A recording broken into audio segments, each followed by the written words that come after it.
Greg is probably not required to actually give us any introduction, but I'm sure many of you have heard and seen his writings and his communications on China, and he's going to actually be leading the main speech today. So Steve, please do go ahead.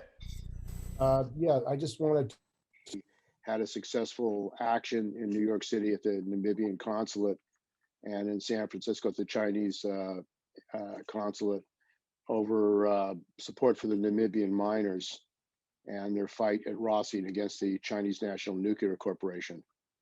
And I'll post a link to those two events, but I think it's important there be solidarity with the African working class against union busting and attacks by Chinese state and private companies in Africa.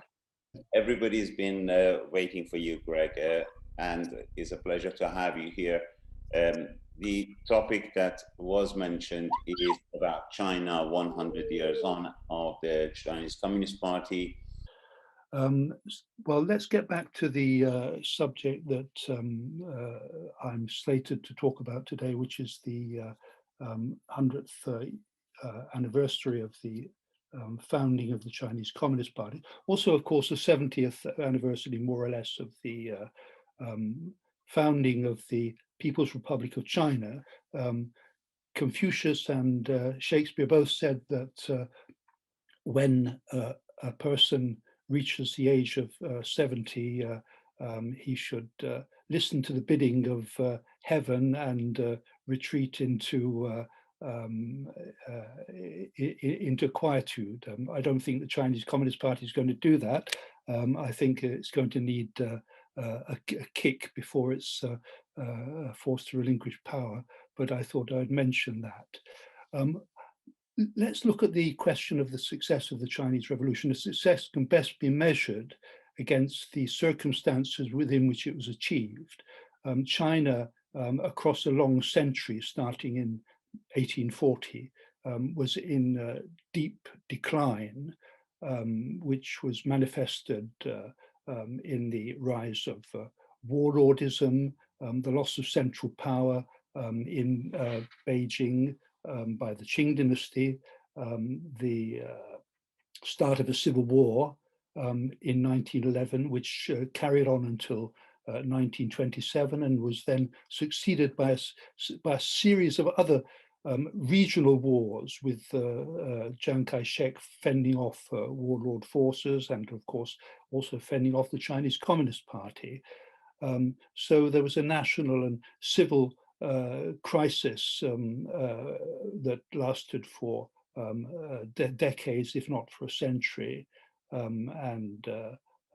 This is the background against which the Communist Party in 1949 set up its new regime and rapidly achieved runaway successes, best compared for a long time with India, which achieved its independence more or less contemporaneously with the success of the Chinese Revolution, but which progressed at a far lesser rate. In the meantime, China has, as is well known, risen to the second ranking economic power in the world.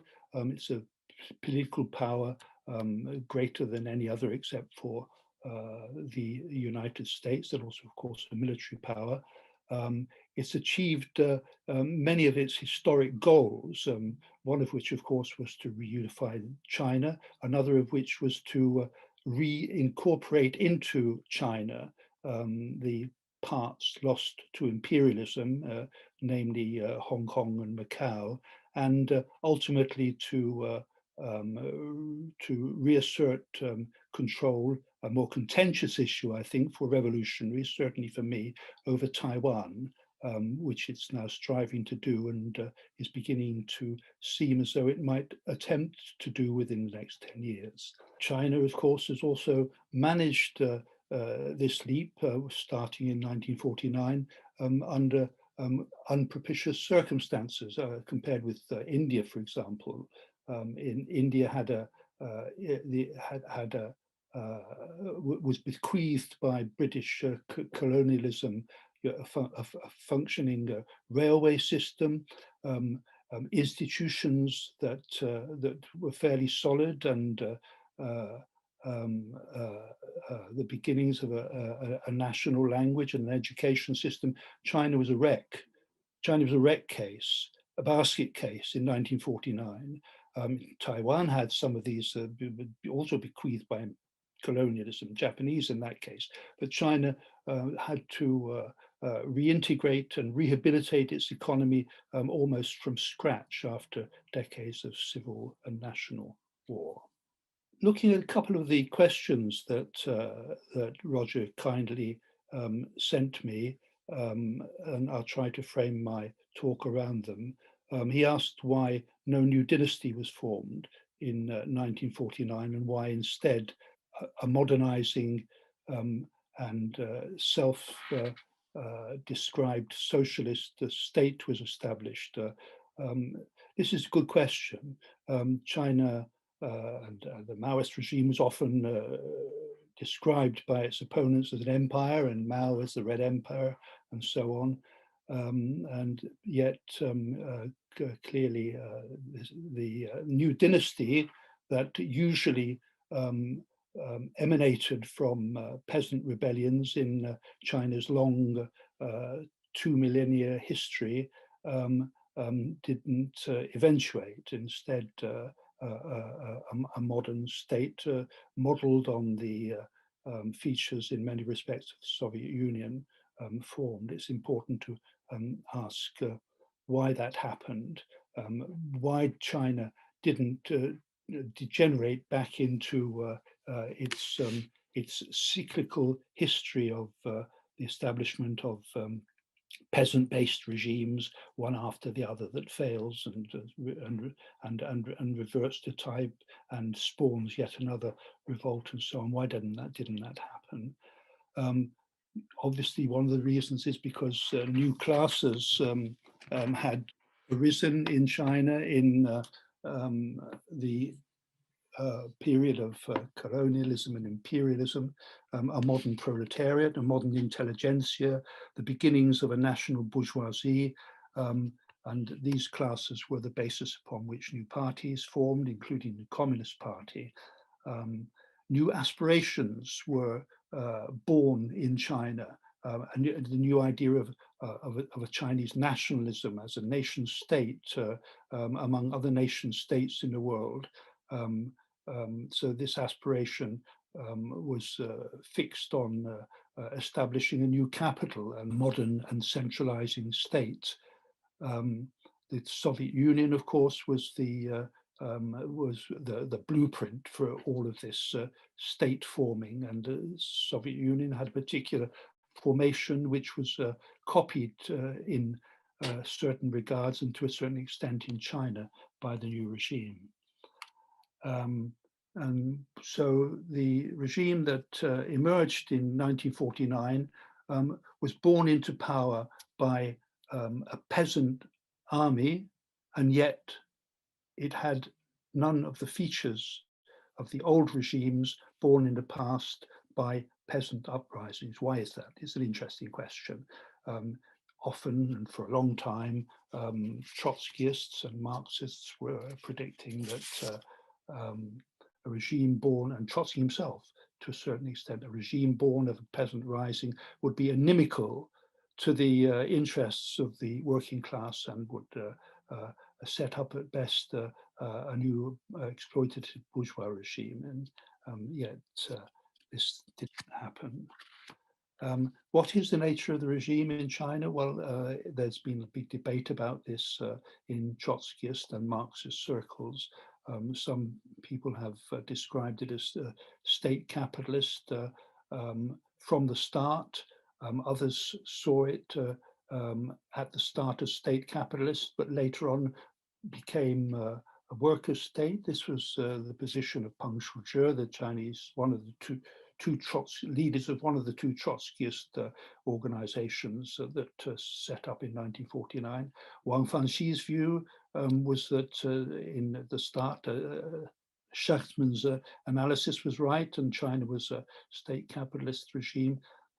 Later on, he changed his mind he thought that he was wrong when he noticed the way in which things were changing in China, and he too came over to the position that China had become a worker state, albeit with massive deformations that marked it out. How did the revolution, this is another of the questions that Roger sent me, how did the way of the revolution in China shape the revolutionary state and the party that came out of it? There are several points to be made here. One, of course, is a peasant environment. The Communist Party is normally or organically associated with the proletariat, and yet this party, originally a party of the proletariat, left the cities and went into the countryside and changed its personnel from a largely working class base to an overwhelmingly peasant base. And of course, this had an impact. The way in which peasant communities relate to political power is different from the way in which workers organized in trade unions and centralized institutions relate to their political parties. So that that led to a retreat from the highest ideals of a democratically accountable and centralized national party, and many of the features, particularly patron-client type relationships, subservience, lack of democratic input and so on, of a peasant revolution were imported into the Chinese Communist Party. Another way in which the Chinese Communist Revolution differed from other revolutions, particularly from the Soviet Revolution, was in its protractedness. The best known study on the early study on the Soviet Revolution was 10 Days That Shook the World by John Reed. If John Reed had written his study on the Chinese Revolution, he'd have had to call it 30 Years That Shook the World, because the revolution began in 1921 and was not finished until 1949. That fact in itself imprinted itself very strongly on the nature of the Chinese Communist Party. The Chinese Communists become old in a way and sclerotic in a way, even before its seizure of power. It had taken on ways that were to mark it for the rest of its life. And in a sense, that was very good. The Chinese Communist Party, throughout its 30 years of armed struggle, traipsed north and south across China and east and west, and got to know the country extremely well and assimilated into it all sorts of strands of Chinese constituencies other than the central Han constituency. And so it became a proper party of China, of all China, inextricable from the complexity of China's relations, because of that 30-year odyssey that it was forced into. This is another important point to bear in mind, by the way. The Chinese Communist Party went into the countryside and anchored itself in the peasantry, but it did so not by choice, but by force. It was forced by armed power to relinquish its bases in the cities and seek refuge in the countryside. It did so unwillingly and unintentionally. Later on, Mao Zedong liked to pretend that all along his project had been to surround the cities with the countryside and strangle it to death and so on. But this was not true. The transition happened unintentionally and without reflection, but as a panic-stricken move in response to circumstances. Another question that Roger raised was about the abrupt shifts. The Chinese Communist Party's history is characterized by abrupt shifts. I take it he's talking about the position since 1949, but the same comment would apply to Chinese communist history during the revolutionary years. Why these prompt shifts? Mao Zedong had an idea about this. Mao Zedong, during the Cultural Revolution, said, we will need a Cultural Revolution every 7 years in China. Chinese communist Cultural Revolution happened, took place over a period of around 7 years and around 14 years after the start of the revolution. And he said, we're going to need these again and again, because this is how he saw. This is how Mao Zedong saw that the Chinese Revolution was in a big fix. It was internationally isolated in the 50s and the 60s. It was desperately poor and desperately hopeless, unless it took reckless and bold measures to wrest itself out of the mire of backwardness. And he said that this is why we need to shake ourselves out of this every 6 or 7 years. This was his explanation of the abrupt shifts characterized the Chinese regime in its early years, and which only came to an end after the end of the Cultural Revolution. One of the most important shifts that happened to everyone's astonishment was in the mid-1950s, when Mao Zedong came to power in 1949. He promised 50 years of capitalism.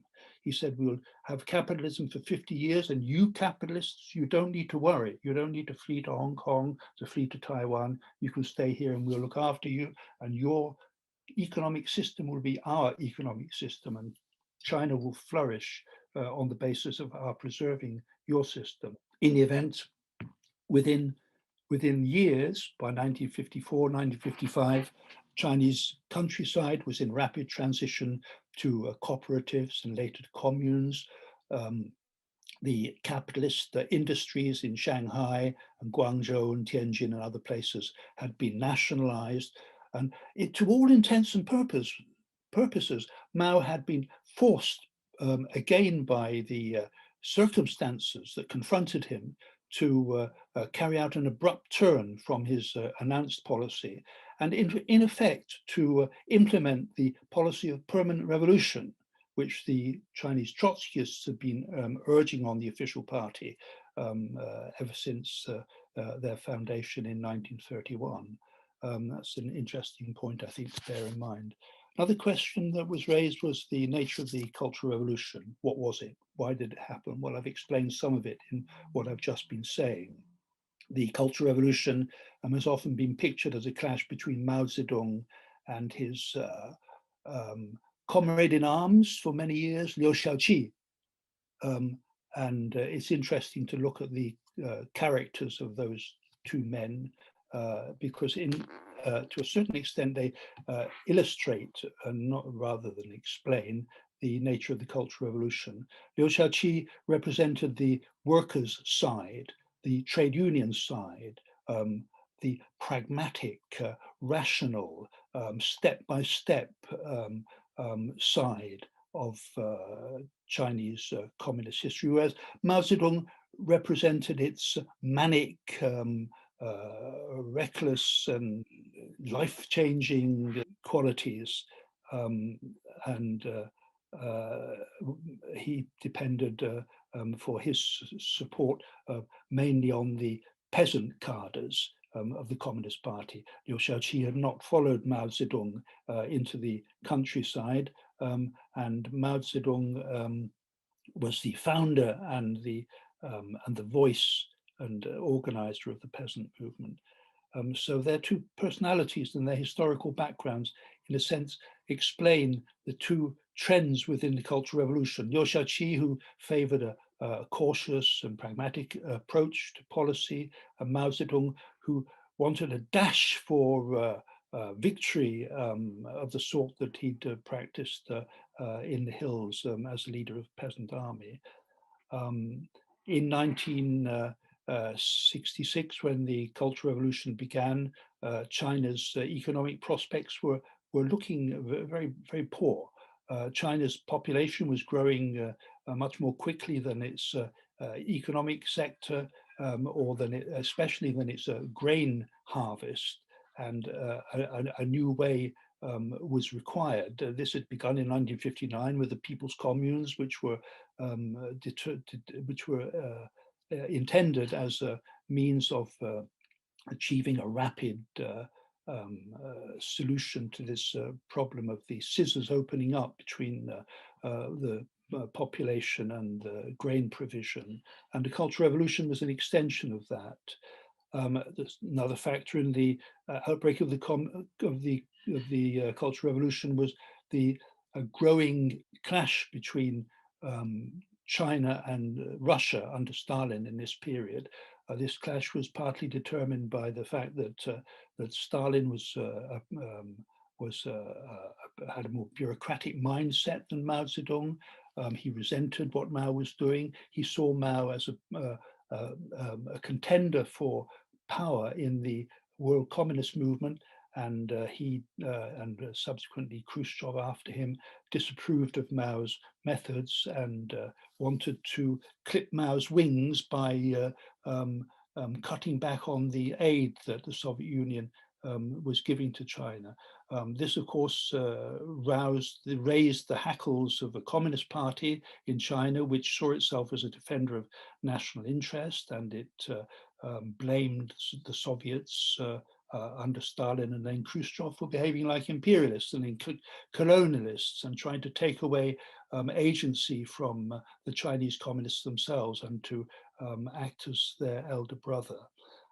So these are some of the causes of the Cultural Revolution. And what happened in the Cultural Revolution was not entirely to Mao's liking. Mao intended to use the Cultural Revolution to sweep away people like Liu Shaoqi, to enable himself to carry out his own more revolutionary policy. But during the Cultural Revolution, all sorts of new currents of thought and action swirled around in China, and they were, at the time, they were called anarchists. Many of the features of an anarchist movement or of a revolutionary youth movement, and they began to challenge not just the enemies that Mao Zedong pointed to, saying, go get them, but they also began to challenge the thinking and the organization of the Communist Party itself, which is why the Cultural Revolution was closed down in 1968-69. Roger asked about the planned economy, whether the planned economy is still dominant in China now. I don't think it is. I think that it's quite clearly for a long time now the main economic levers of power in certain sections of the economy have been in private hands, with massive monopolies growing up in certain sectors. However, important key sectors of the economy have tended to remain in state hands. The usual culprits, the usual suspects, I should say, steel and infrastructure, transportation, and so on. Whether or not this represents, as some people would argue, a sign of the continuation of the old property relations formed in 1949 is a moot question. I think there are many regimes in many countries in this world whose economies are guarded by state institutions at certain levels and in certain sectors, but that doesn't mean to say that they're in any sense worker states, deformed or otherwise. In recent years, the Chinese state under Xi Jinping have begun to take measures against some of the more powerful sectors of the private economy, and to put Communist Party representatives on their boards, to in some cases to expropriate their funds, and has even sent two big capitalists, Jack Ma and a couple of others, to prison for many years, and expropriated and stripped them of their holdings. This is also seen by some as a reference to the continuing propensity of the Chinese state to defend the interests of the state, and that state is, by that theory, a worker state of sorts. But I have my doubts about that. Maybe you have a different opinion. Roger also asked how secure Xi Jinping was. Xi Jinping, of course, for a long time, the Chinese Communist Party, even though it was never a democracy, was run either as a collective or as a warring divided house. During the Cultural Revolution, the warring parties were the established bureaucracy represented by Liu Shaoqi, and then the man sitting above the melee, Mao Zedong, and his younger supporters, the parvenus in the communist apparatus. When Mao Zedong died, Deng Xiaoping, his comrade in arms at one point and his successor as leader of the Communist Party, established a more collective style of leadership for a long time. Now Xi Jinping has centralized massively. He has taken on himself the three headships, the headship of state, of the Communist Party, and of the army. This was never the case in the past. He has knocked out potential rivals. Bo Xilai, the left-wing leader of left-wing in inverted commas, leader of the Sichuan Communist Party in the early 1910s, I think it was. He's also purged the Communist Party at all levels under the in the name of an anti-corruption drive. To a certain extent, this was an anti-corruption drive. To a certain extent, a lot of very corrupt people were captured in the net. But of course, the definition of who's corrupt and who's not was in Xi Jinping's hands, and the corruption allegations were targeted mainly at people that he saw as dangerous to his project of a centralized leadership under him. Will he remain stable? Will his regime remain stable? This is another question that Roger asked. Well, you know, the thing is that he's promised all sorts of things. He's promised the social security system. He's promised a new pension system, while at the same time he has instituted a means of control that are I would imagine unique in the world at this present time, in terms of the digital mapping of people's movements, of their faces, the control of their iPhones and of their internet connections and so on. And Xi Jinping and his supporters imagine that with this cast iron net thrown over the population, will there be challenges to Xi Jinping's hegemony? I don't think there will be challenges to it from below for the time being, because of the stability of the economy.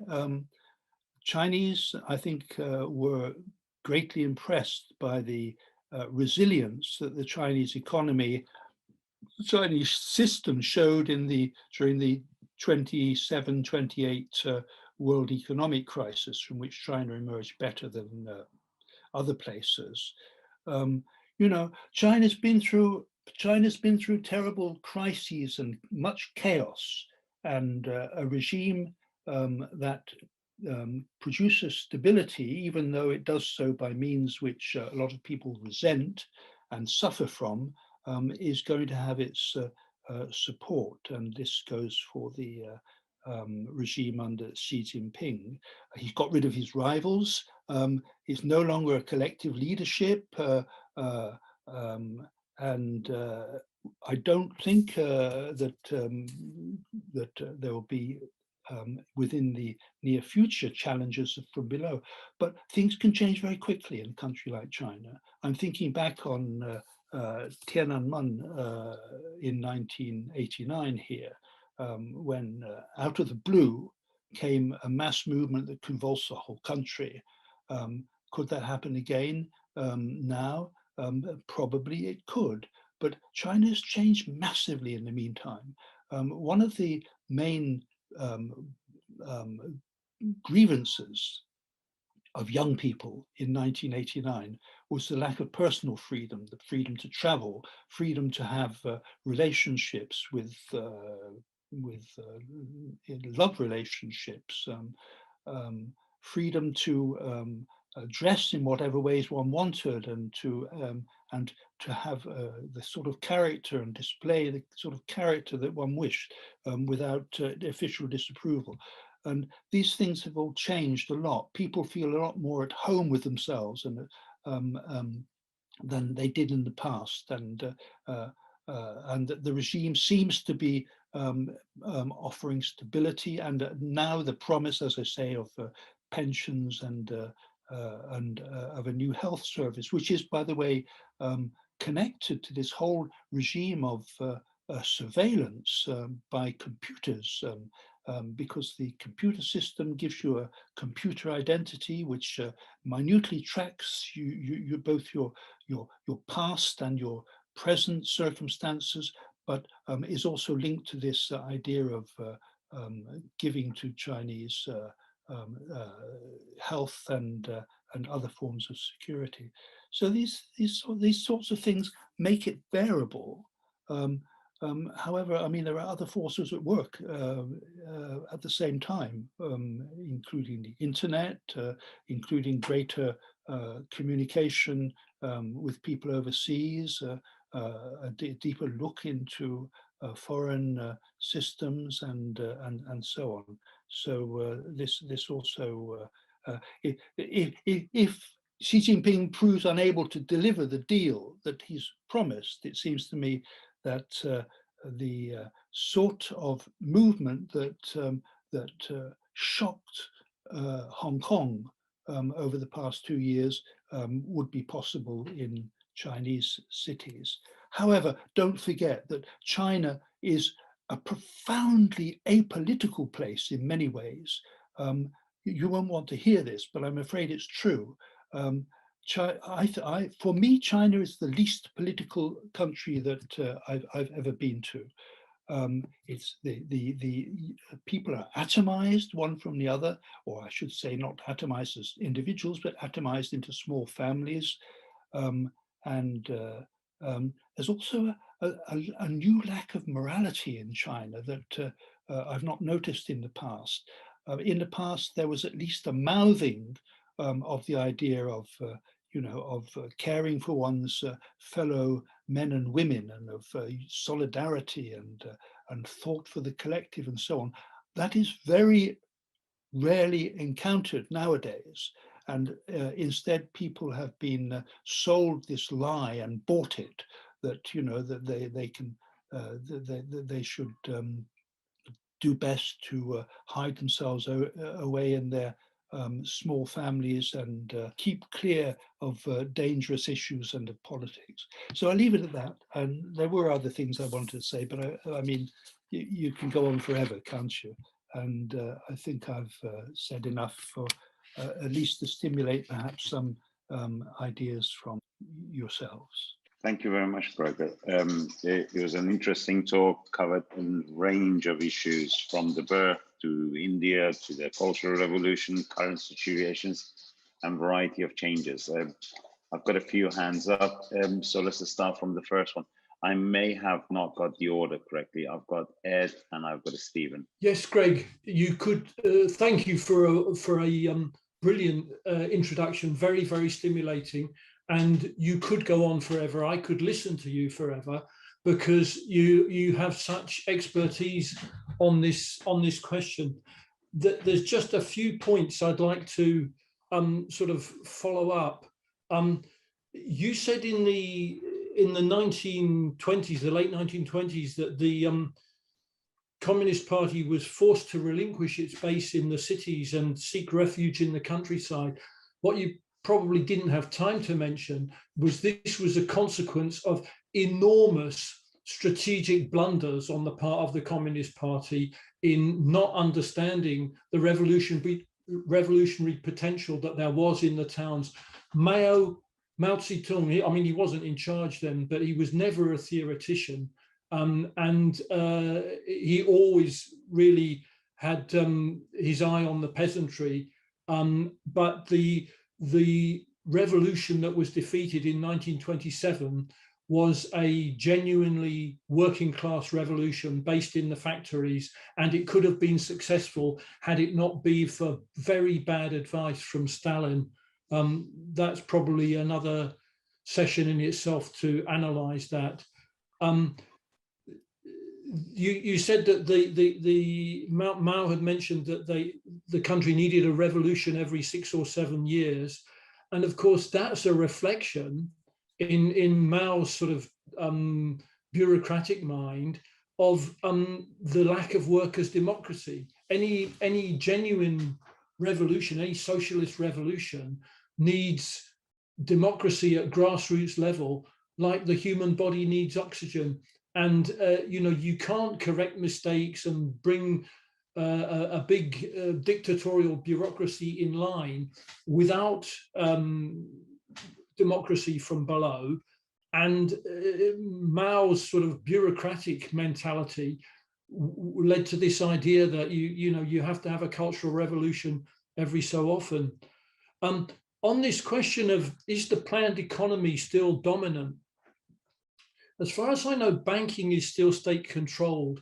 I think the key question is, do the laws of motion of capitalist economy, as described in Marx's analysis of capitalism, the booms and slumps, the tendency of the rate of profit to fall, do these laws of motion still apply, or do they apply in China?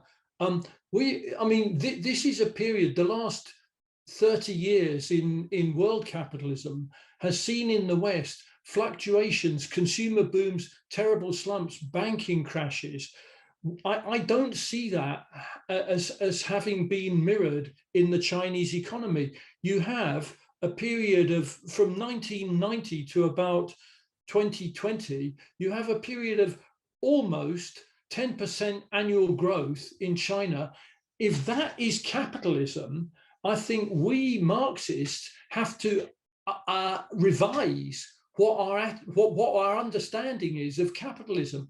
This is a product of an economy where, even though there are huge concessions to capitalism, even though capitalism is being brought in, the laws of motion are still, of capitalism, are still not predominant in this economy. I would dispute, though, I mean, of course, if things carry on the way they are, you can't have this bureaucracy presiding over some kind of bureaucratic worker state forever. Things would have to resolve one way or another. There's either a political revolution from below, or China collapses towards fully fledged capitalism. But at the moment, I don't see it as a capitalist society in the sense that Marxists understand it. Last point, Greg, I like your insight into Chinese society, and it's quite clear that many millions of Chinese people live this atomized existence that you describe, where the family is the only kind of social cohesion. But let's not forget, about 10 years ago, particularly on the Western seaboard, there was a massive strike wave with hundreds of thousands of workers coming out on strike and achieving massive pay rises. If that doesn't reflect solidarity, cohesion, the strength of the working class in revolutionary terms, I don't know what does. That's gone to sleep for the moment, but there are plenty of reasons to expect that in the coming period, that kind of militancy will reassert itself. Thanks very much, Greg, for a stimulating talk. Okay, I'll do my very best to keep it to 5 or 6 minutes. Thanks to Roger and also to Greg for the introduction, which covered so much ground that you could talk about it for hours, but you won't let me do that. So I wanted actually to go back to the same point as Ed began with, and that's the significance and the consequences of the defeat of the 1925 to 27 revolution. I think nothing that has happened in China since then can be explained without understanding the implications of that period. Ed also mentioned its sort of international significance and the role of Moscow in the defeat, but I haven't really got time to go into that. But what I wanted to draw attention to is, first of all, the scale of the defeat. I don't think it's an exaggeration to say that the defeat of the Chinese working class in 1927-28 was probably the most catastrophic defeat of a working class ever. The calculation at the time was that some 350,000 worker activists were slaughtered in the streets in the White Terror. And that was then compounded by the ultra-left attempts at insurrections in Heilongfeng and in Changsha and so on afterwards. That not only destroyed the heart of the working class movement, which, as Ed said, was powerful enough potentially to have taken power, but certainly to have altered the balance of class relations in China. But that was destroyed. One consequence of that, and the retreat to the countryside, and the long march and everything else, not a great deal of time to go into that. But I think the most important consequence of that was that those around Mao Zedong and the Chinese leadership of the Chinese Communist Party, as compared to the Moscow imposed leadership, which really lost power in 1935, the Chinese leadership around Mao and his comrades created a quite unique form of militarized party, which was quite different from, say, like the Bolshevik party or something like that, quite different, socially different, politically different.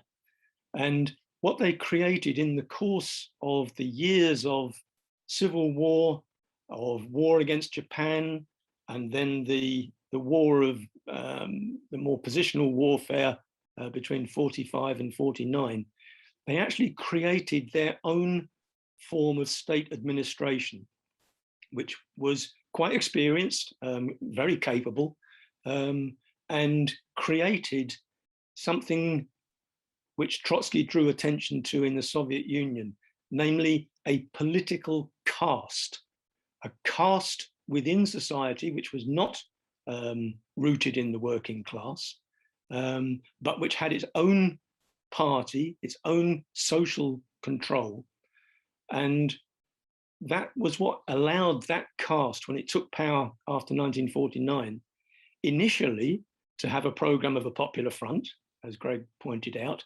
50 years of capitalism was what they expected. But of course, the Korean War and the blockade made that impossible. But as a caste, they were able to adapt themselves to the introduction of a system of economic development, essentially based, as Greg was saying, on the Soviet model. However, China is not the Soviet Union, and the model was not really applicable. It was capable of making the functioning of the economy more efficient, and they did overcome inflation and starvation very quickly, and that shows the advantages of planning. But they were not able to develop at the rate they needed to, and I think that underlines the fact that socialism in one country is not possible. But as a caste, they were then divided over how best to hang on to power. What they were all agreed on was that the caste had to stay in power. And that, I think, also explains the way in which, when they finally realized that their system of planning was leading them to disaster, in 1976, 77, before Deng's return, what allowed them to take a new course and to restore capitalism was precisely that as a caste, they were not fundamentally committed to planning or to social ownership. What they were committed to was staying in power. And I think that explains their ability to adjust to a different political economic system, which they have done remarkably effectively. But I think what it does show, and I'll finish on this, is that having restored capitalism, they have, of course, necessarily also restored the capitalist class.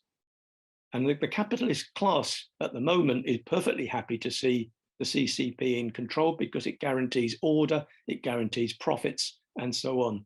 But the natural development of capitalism and of capital will bring them into conflict at some point. I'm not saying overnight, but in time, the development of a capitalist class, which has its own identity, its own priorities, its own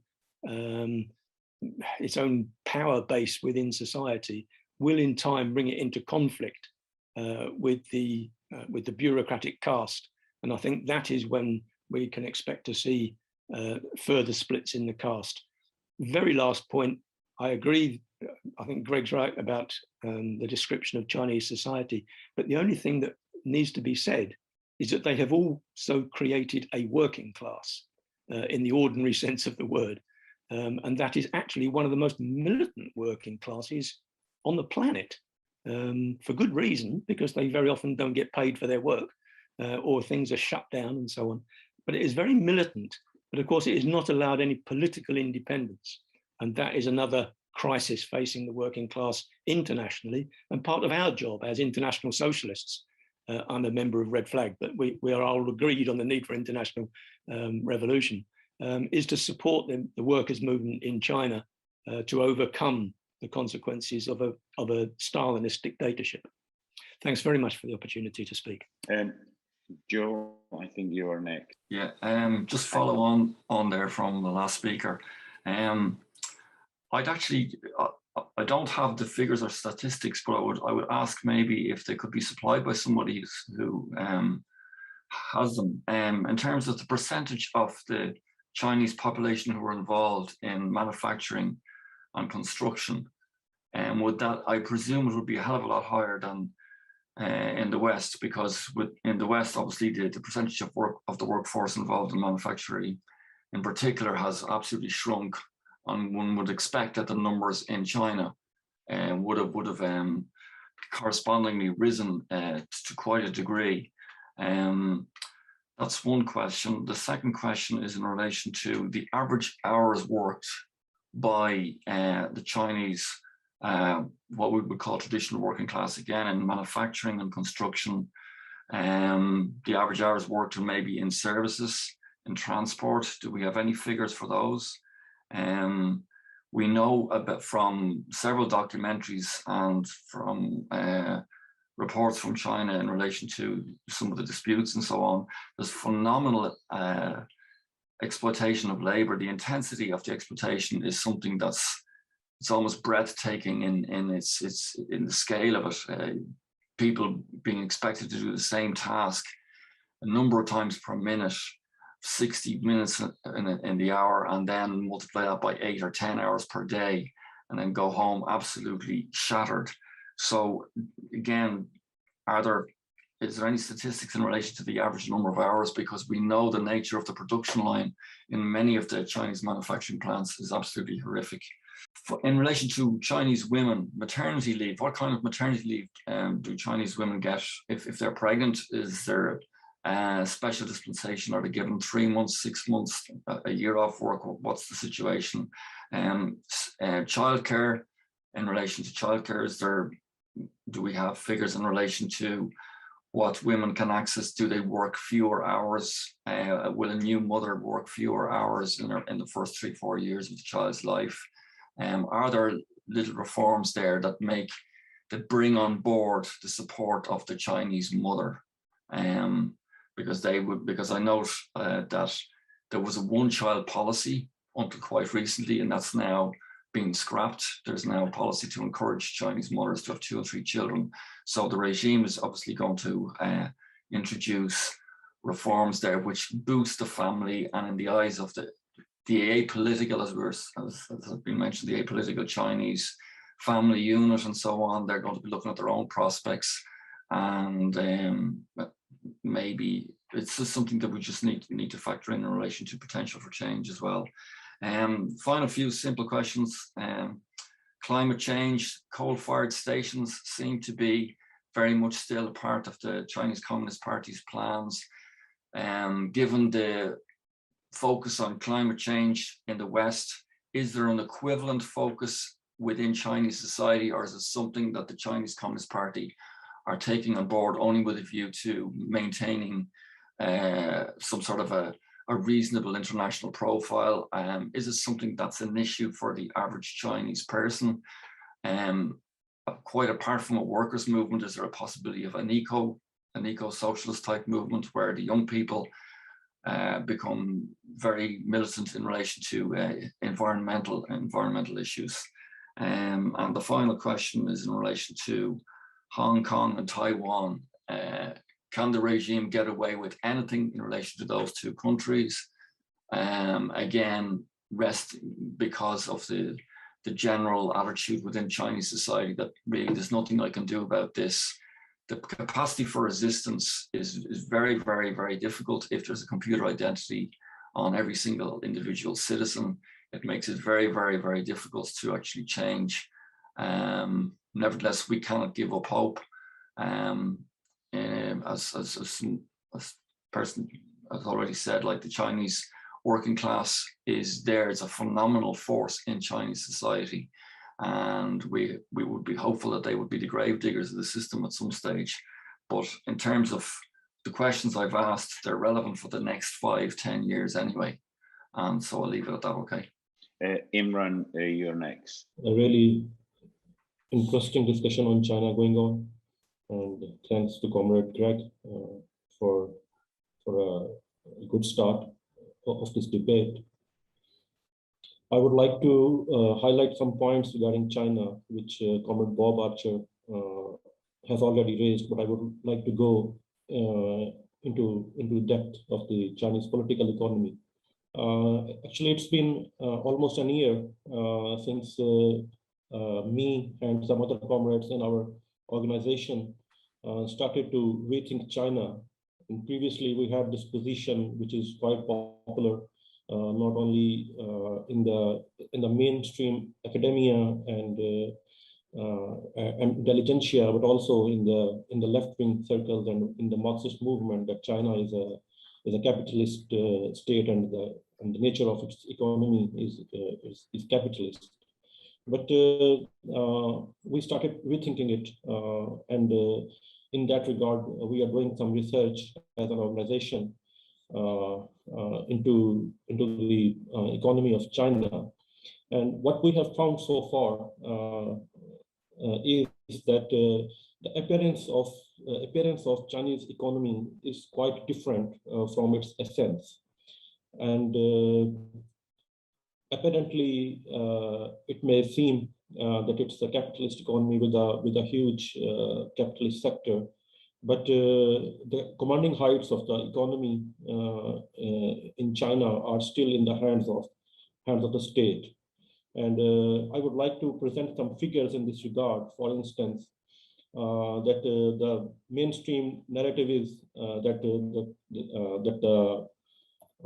the private sector, the role of private sector is described in China with the so-called rule of 60, 70, 80, and 90, that it contributes to 60% of the Chinese GDP and is responsible for 70% of innovation and 80% of urban employment and 90% of new jobs. This is the narrative of The Economist or the Financial Times or many other bourgeois and imperialist publications. But when we dig deeper into the Chinese economy and society, we come to know that there is a very large public sector at work behind the this phenomenal rise of China as a global power during the last 20 or 30 or 40 years, particularly after 1978. For instance, I would like to just highlight this study in 2011 by Samosdi and Kale that the visible state sector accounts for nearly 40% of the country's economy. But if we consider the contributions of indirectly controlled entities, urban collectives, and state-owned PVEs, and many other institutions which are indirectly owned and controlled by the state, the share of GDP owned and controlled by the state likely surpasses 50%. So still the majority of the GDP in China is contributed by the state sector. And there is another article by a China analyst, Caesars, in 2016. He wrote that he reasonably argued that the claims of the private sector dominating the Chinese economy are mostly exaggerated. Many state-owned enterprises are often incorrectly considered private, and the true share of SOE sector in GDP may be as high as 60%. So there are many estimations of the state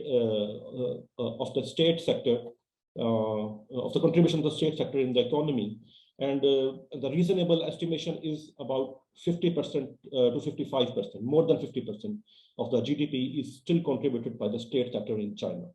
And when we come to the private sector, the most of the private sector in China is composed of very small or medium-sized enterprises.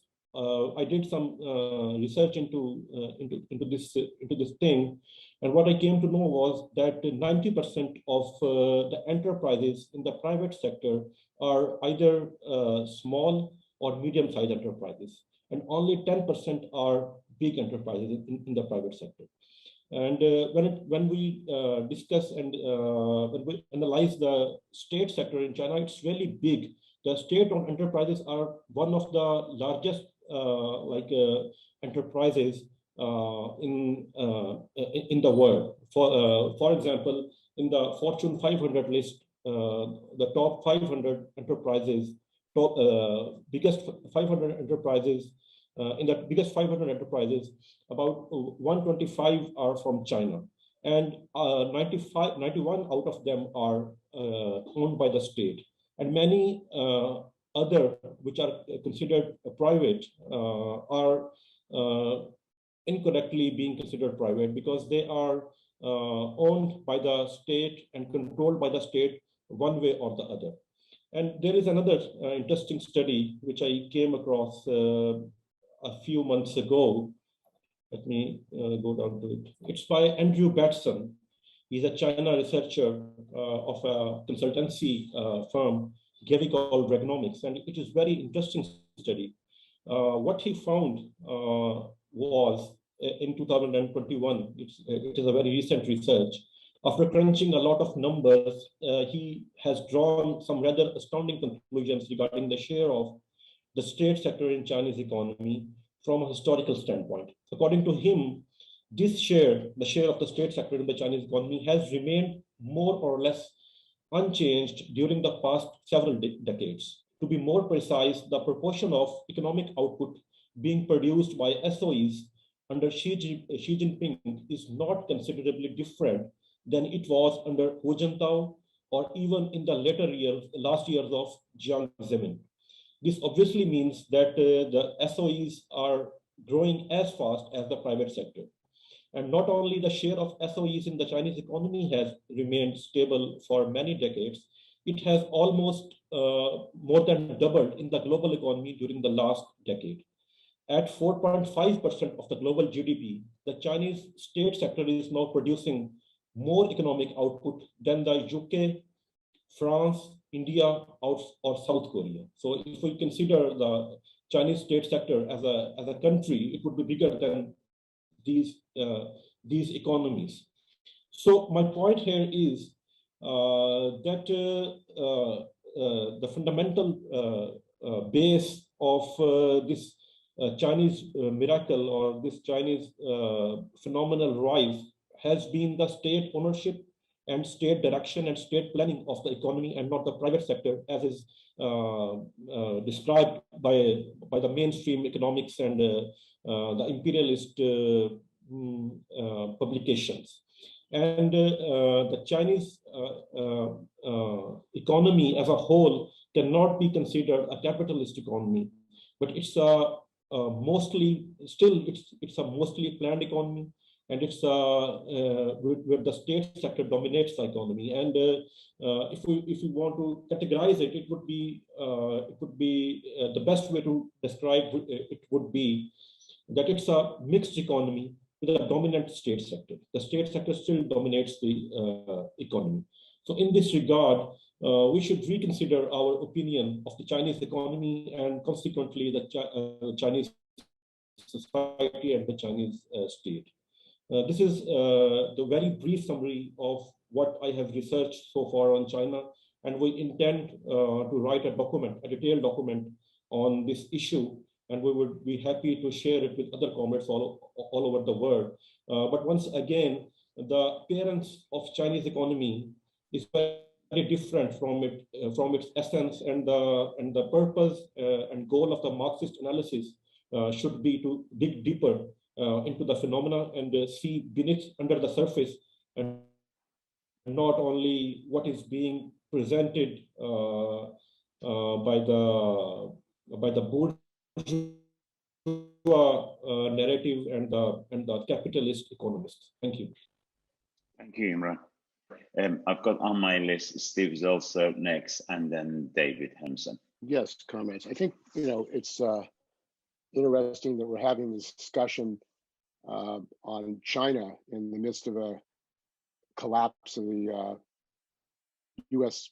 controlled government in Afghanistan, because I think that this raises the question of the realignment of world imperialism, the decline of U.S. imperialism, and what this means to the world working class, not just to Chinese, but working class around the world.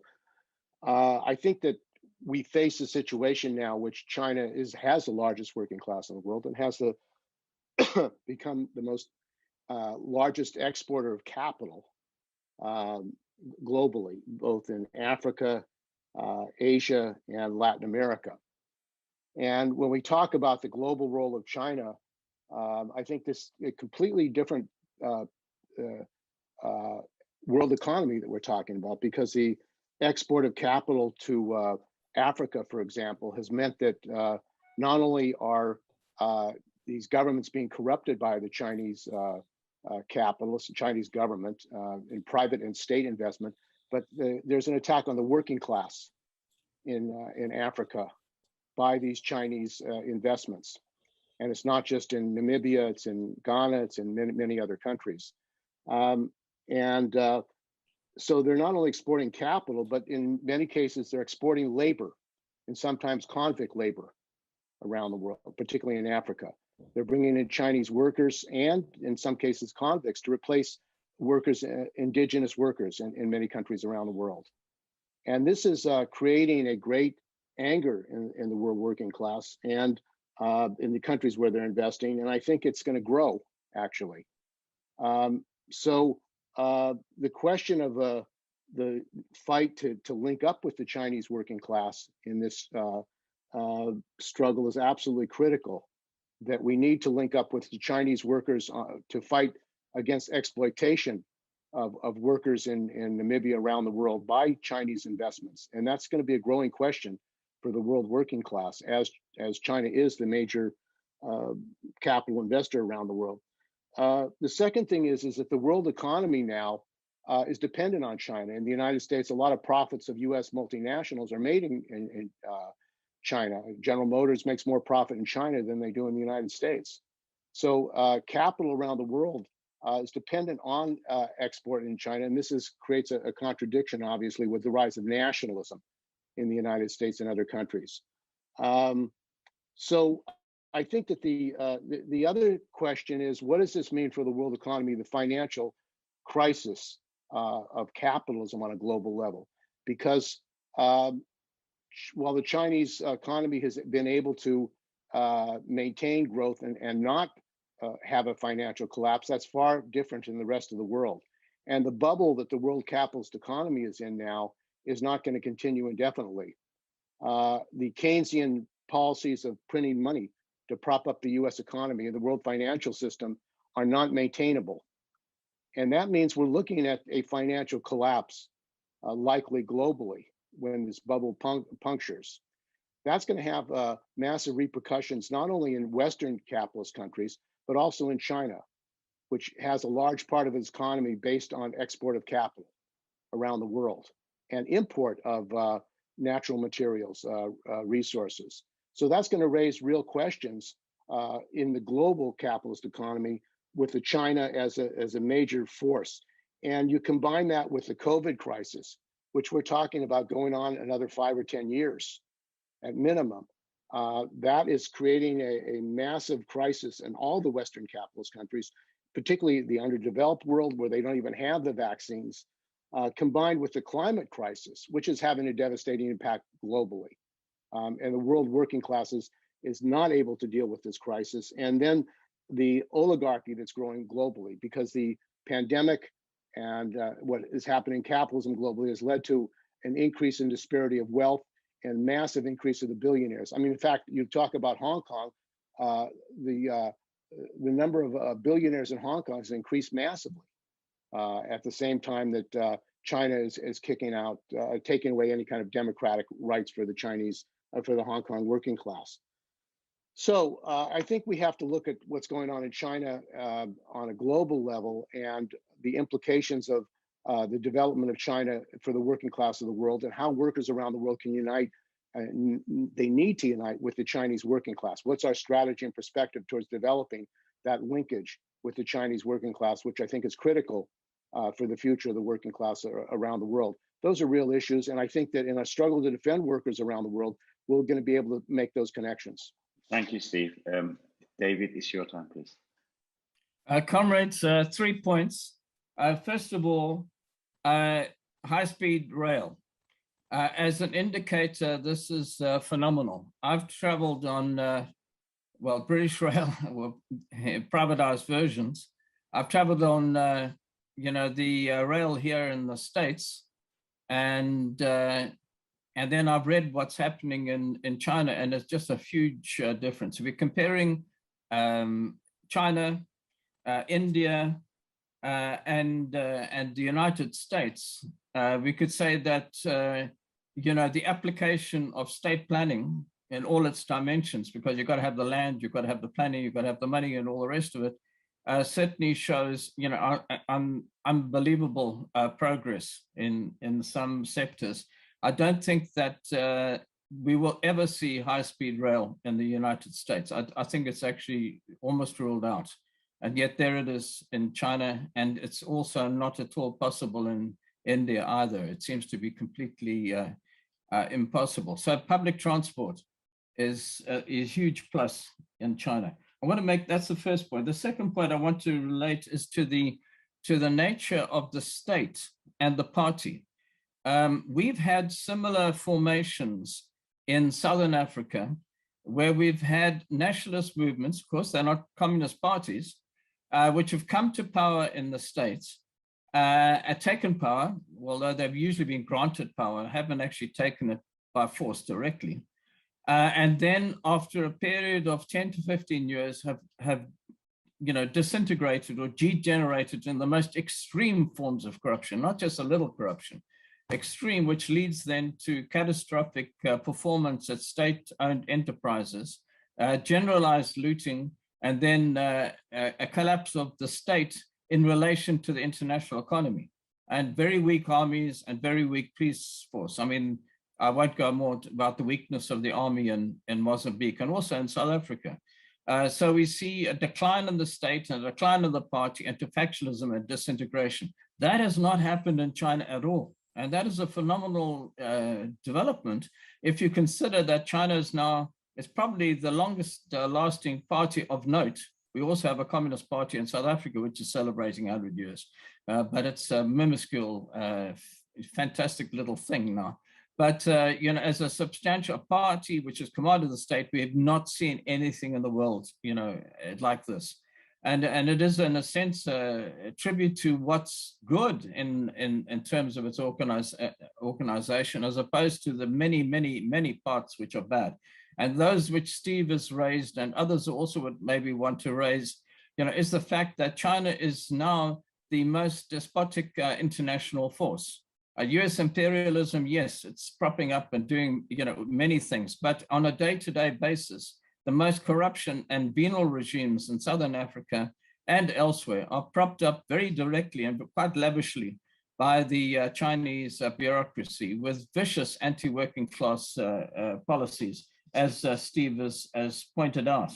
But this is alienating workers. I mean, there's a huge opposition to China now in Africa. Previously, it was just a little opposition, but now there's disgust, and even in Namibia, rightly or wrongly, there's accusation that workers are going and beating, physically assaulting Chinese workers because of what's happening. So it's not a happy situation at all, despite the huge triumph in the economy, as the Chinese state internationally becomes the harbinger and supporter of dictatorship and oppression of ordinary working class people internationally. Just one last thing, and this third point in relation to the planned economy. Much of the action that's taken place recently in relation to the companies based on the internet is relating to the extraordinary powers of internet to be able to expand credit and to be able to do that. And I think that that's one thing in which the Chinese bureaucracy has to maintain a control, and yet it doesn't even know how to do it. Because the internet, despite the fact that they've got national control over much of it, when it comes to the financial aspects of the internet, they haven't a clue.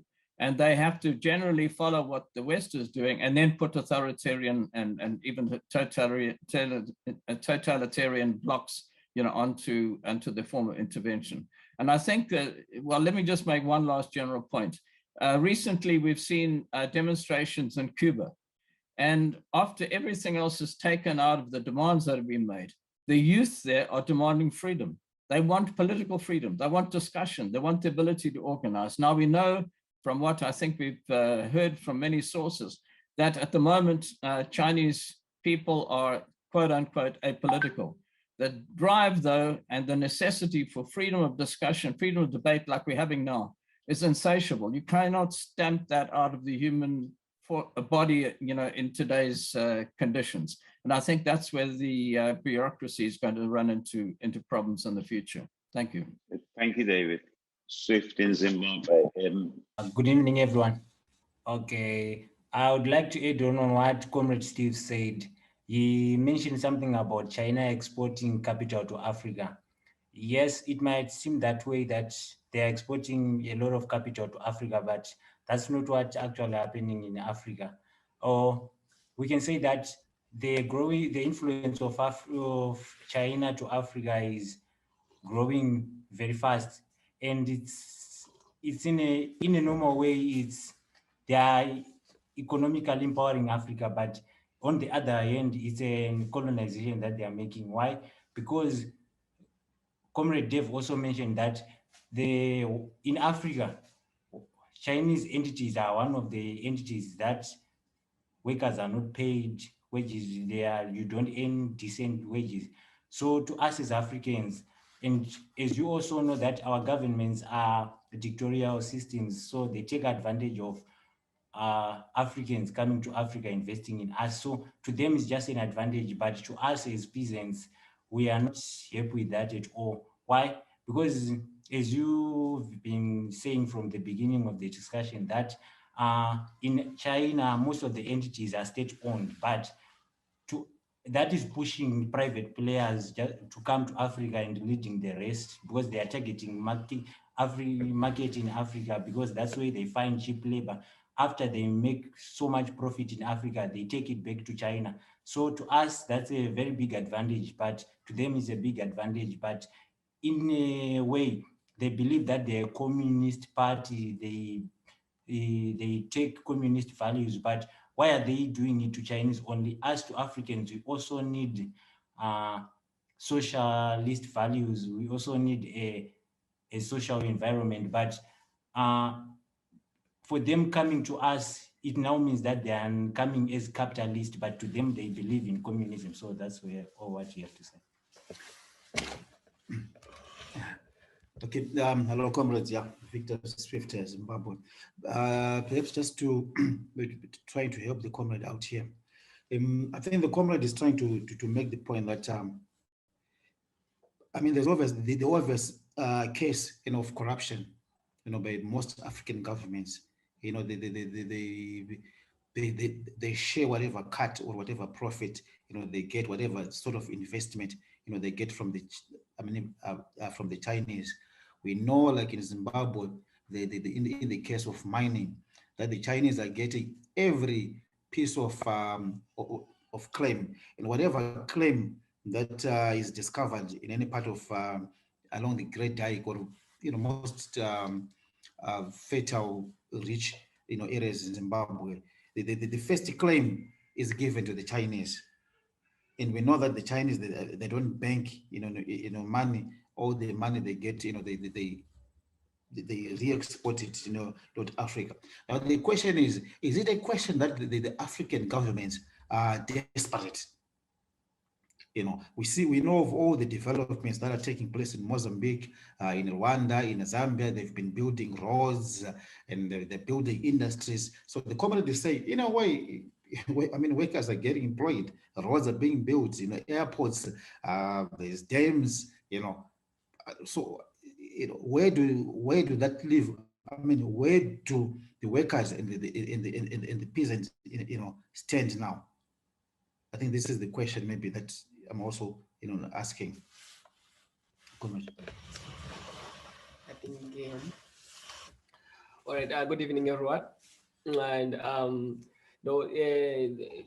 it's true what these comrades are just saying. And from my own view, I've seen that Chinese are taking advantage of Africa, and they've now become the greatest. They've now become the greatest colonizer in Africa, in a sense of owning almost the economy of Africa. So what these comrades are saying is aligning to what is actually happening in Africa. So thank you for that. That's what I just have to say on this. Thank you, comrades. I think it's the difficulty right now is because there's so many different issues raised, from the role of China today, to the politics of it, to the structure of it, right down across many other areas, the global competition and everything else, which makes it very difficult to actually talk about all of them. I think each of them probably would have to come on different sessions with different topics, like the situation of the world, global competition, the role of China compared to US, etc., or that of the issue with regard to Africa.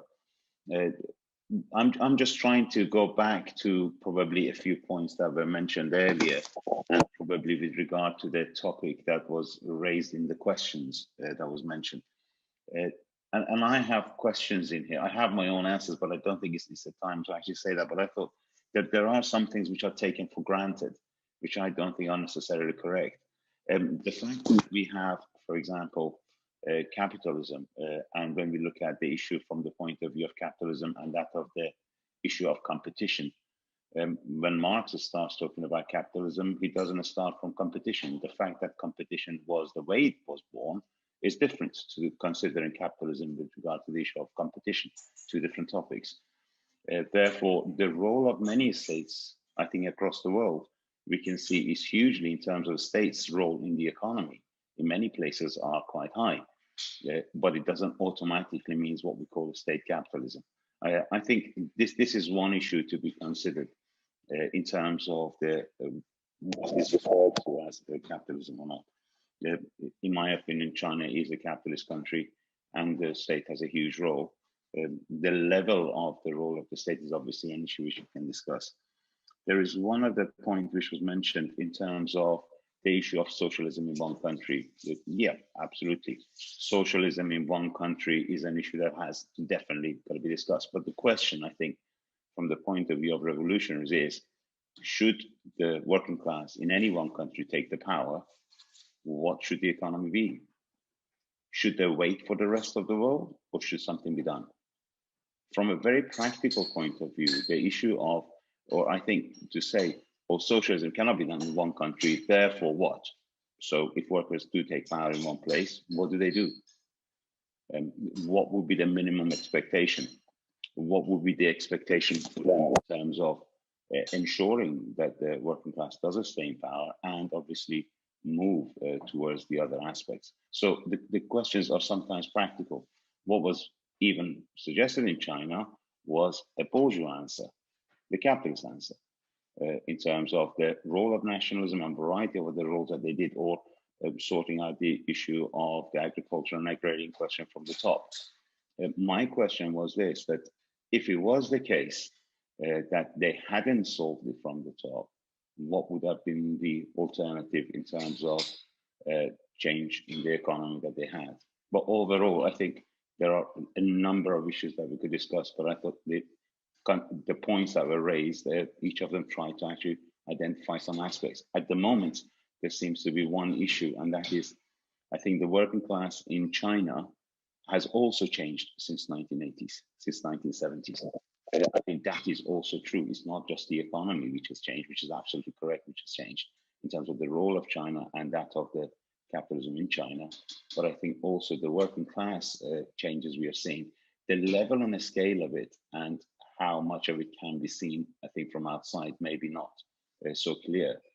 But there are definitely, I mean, Ed mentioned one of them in terms of recent times. And there was one also slightly before that when we started looking at the microchips sites. There are signs of it, but to what extent, obviously, it is something which I don't know very much about. That's another issue. Thanks, that's it. I cannot see anybody else's hand being raised. I think all of those who had their hands raised have had the chance to speak. So, Greg, can I come back to you and ask you if you could add your comments? Yeah, I was saying it's perhaps my fault that this discussion is so wide-ranging because I address so many issues, but I did try to stick to the questions that Roger forwarded to me.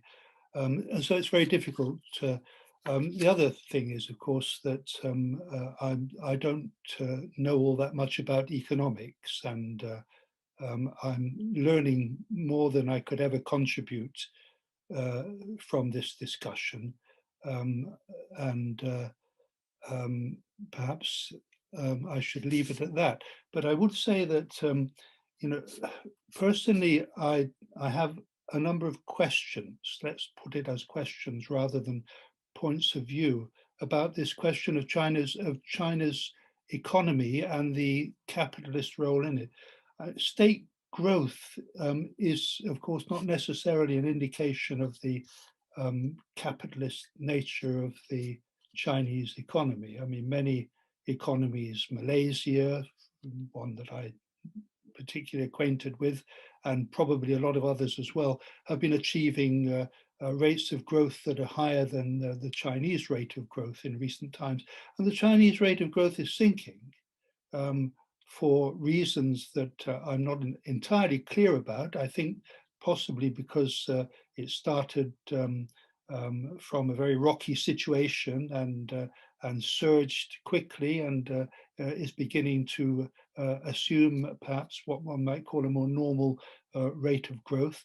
The Chinese economy and the Chinese population is aging and shrinking, and other economies, Malaysia, Indonesia, Vietnam, and so on, are beginning to take over roles as cheap producers of trashy commodity goods that the Chinese excelled in for such a long time. There's also this question of state ownership, I mean, which is often seen as or taken as an indicator of whether or not China is capitalist. It seems to me that state ownership is not in itself, well, I'm sure that all comrades would agree with this, a sign of a workers' deformed workers' states economy. State ownership is a feature of many economies throughout the world. And it's a very strange thing about the Chinese economy as well that I've always noticed, that many places, many institutions that are said to be state-owned turn out on closer inspection not to be state-owned. For instance, I used to stay in a hotel when I was doing my research in China that was supposed to be a state-owned hotel, but it wasn't. It was owned by the People's Liberation Army, who treated it as a sort of a way of siphoning out funds that they could then spend on themselves and take away and invest for themselves in other areas and so on. So a lot of what's called state ownership in China, if you look carefully at it, seems to me not always to be state ownership. And the thing about that is that that these don't fit into a plan. The Chinese economy is like lots and lots of little boats and big boats all milling around in the South China Sea and going in different directions at different paces with no overall command.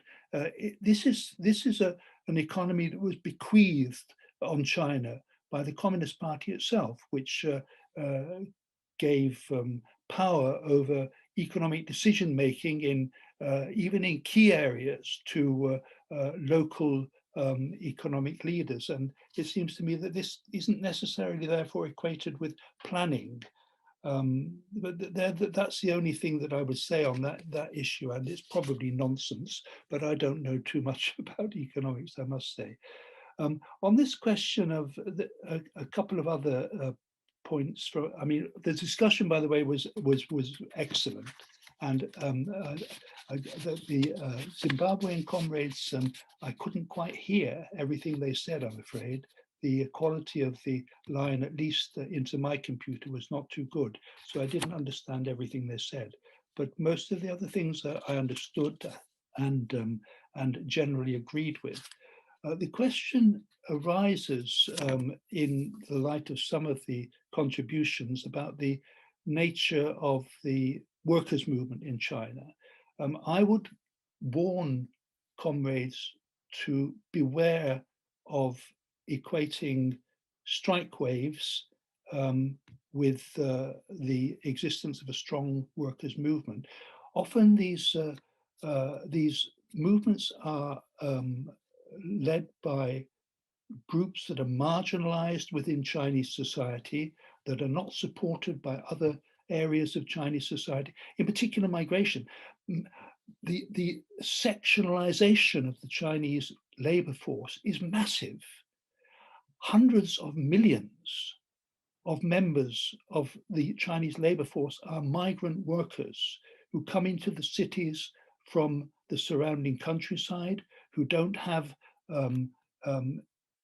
fixed places of abode in all cases. Sometimes they do, sometimes they eventually gain fixed places of abode, whose children don't have rights to education and healthcare and so on, and who are not welcomed and embraced by the established working class in what comrades have been calling the state sector.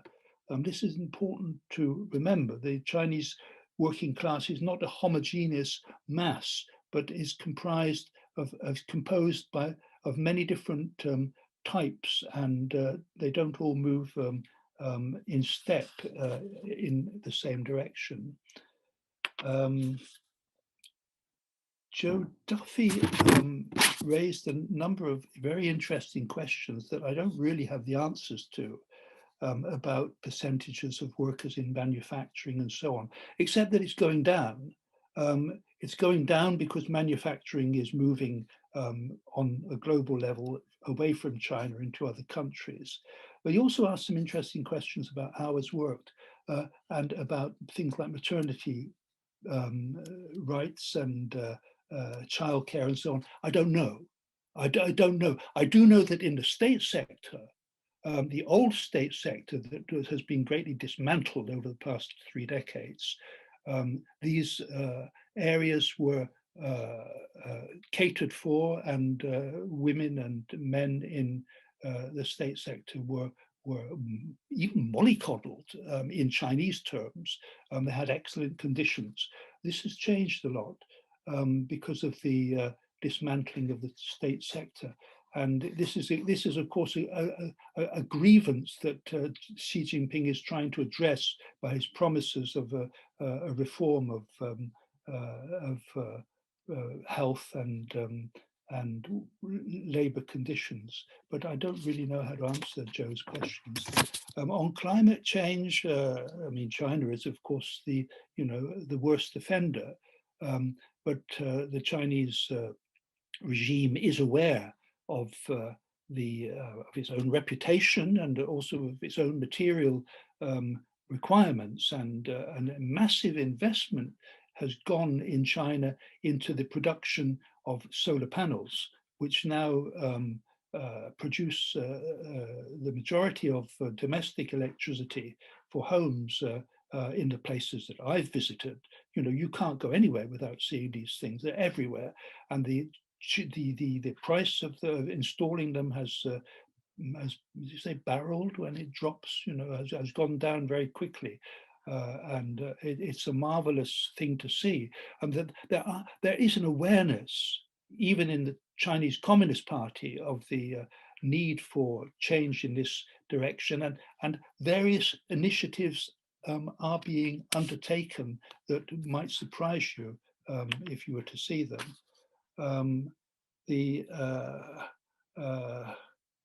Whether there is an eco movement in China, I don't think there is. I don't think there is an eco movement. An eco movement is something that is more likely to arise in a settled, rich country like our own than in a poor country where people are desperate for private solutions to their problems, like China. On Steve Zeltzer's point, about the size of the Chinese working class and its role in the world economy as an exporter of labor. This tied up with other comrades' points, especially in relation to Africa. China sees things differently. China's idea is that for centuries the West has controlled the global economy. The West has peripheralized China, India, Southeast Asia, Latin America, and so on, and used it as the producer of cheap commodities and cash crops in tropical colonies and so on, the plantation economy in particular. And the Chinese solution to this is the so-called Belt and Road Initiative, the BRI initiative, which you probably heard about. The Chinese are Chinese theoreticians and politicians are very excited about this. They see this as an answer to the control of the what we used to call the third world by the West, because it represents what they call South-South partnership rather than North-South impositions. And so the Belt and Road Initiative and these connections that comrades have been complaining about, quite understandably, the Zimbabwean comrades, are seen in a different way in China, and are seen as, I don't know if you're aware, if your memory stretches back to the Bandung Conference days of the 1950s, when the Chinese and the Indonesian state tried to establish a new solidary organization of poor countries to confront the West. Beijing now sees the Belt and Road Initiative as this.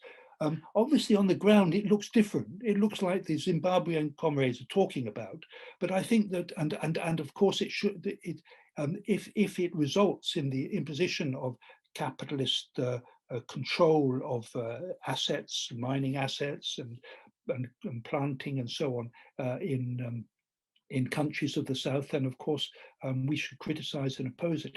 But I'm a bit worried, I must say, about a rising tide, especially in Africa, but also in Southeast Asia, in maritime and mainland Southeast Asia, of anti-Chinese feeling, which, you know, far from being a sober critique of the behavior of the Chinese state, becomes a sort of xenophobic wave of the sort that we had in the early 19th century, you know, the early 20th century rather, with the import of Chinese workers to the Rand in South Africa and the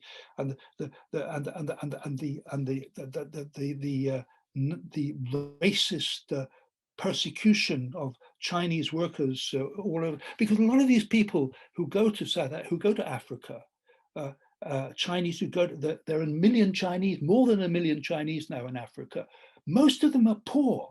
Most of them are not rich capitalists. Most of them are small people of the sort that set up takeaways and restaurants and laundries in the rich countries if they get a chance, and are doing the same thing now in South Africa. And because they are visible, they're on the street, they're in the community, they're more vulnerable to abuse and racist excesses than the shadowy big people in the background who pull the strings with in cahoots with the corrupt and venal leaders of the local African economies. So I mean, because I kept on thinking, you know, when there's a dangerous side to this that I'm a bit worried about, and that could lead to a new wave of China hating. But I mean, there are so many other things that I would like to talk about if I knew more to be able to answer them properly. But I do thank you very much for a fascinating response and a whole number of perspectives that I really must think about on this question of the evolution of China in the ways that you understand it. Thank you very much for that. Thank you very much, Greg. Roger has asked me to say a few words before the meeting ends. Well, I just want to say, as I think all the comrades would agree, it's been an absolutely brilliant meeting. I think Greg has done a fantastic job, and all the more so as he didn't have time to prepare. So I'll give real thanks to him for that. And I also think it's obvious that comrades are thirsting for more discussion on this, and I hope that we can invite Greg back very soon for further discussion on the topic.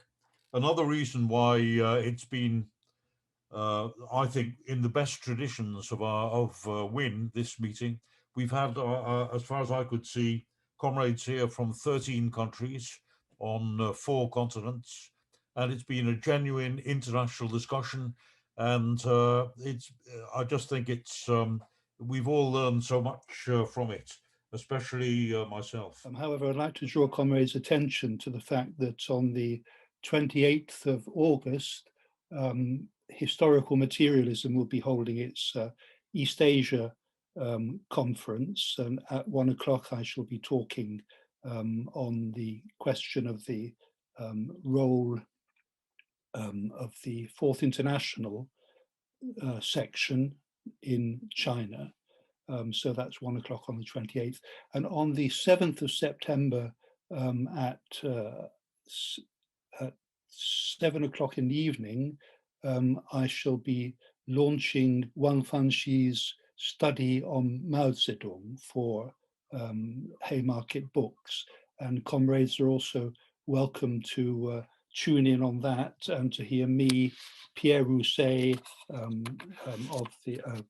friend of Rogers and of myself, and a couple of young Chinese comrades speak about Wang Fanxi's study on Mao Zedong.